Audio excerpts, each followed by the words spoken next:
આ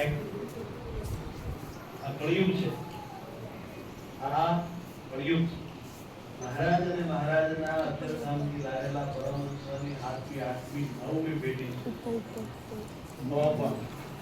આજ પણ આ સંપ્રદાયમાં અખંડ વૃત્તિ રાખનારા, અખંડ સ્મરણ કરનારા, ભગવાન માટે અને સંતો માટે જીવનારા અનેક ભક્તો છે.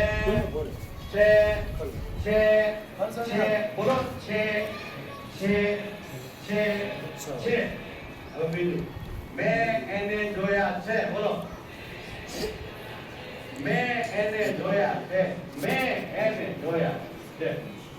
હવે ત્રીજું બોલવાનું છે, હું એના જેવો શું કામ ન થાઉં? બોલો, હું એના જેવો શા માટે ન થાઉં? ટાઈમમાં વાત કરું છું. આત્મીય સભાની કઈક ખાસિયત હોય છે, એની કઈક વિશેષતા હોય છે. એક જ આત્મીય સભા ભરીને જાય, 4 મહિના થશો ઉતરતો નથી, એનું નામ આત્મીય સભા.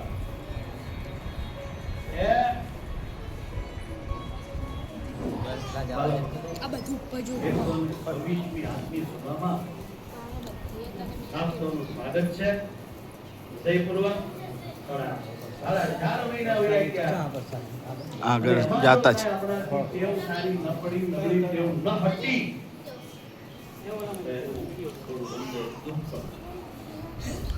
ભગવાનની કૃપાથી આપણને અદ્ભુત નજરાણું મળ્યું. એક અદ્ભુત એને કહેવાય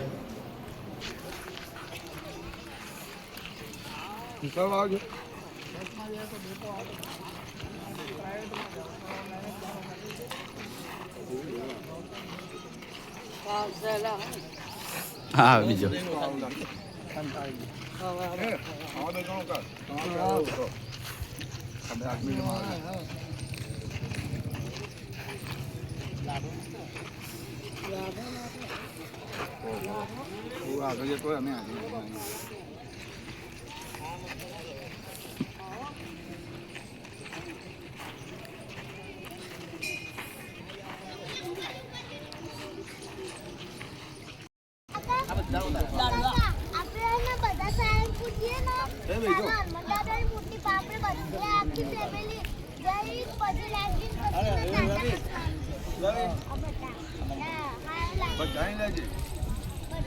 रवि ब्लॉग बनाए सारो ब्लॉग बना दे ये हमारी फैमिली गाइस कैसे ए बता दो ला ब्लॉग बना के ला तनी ले ले तू रवि ना आवाज जा ला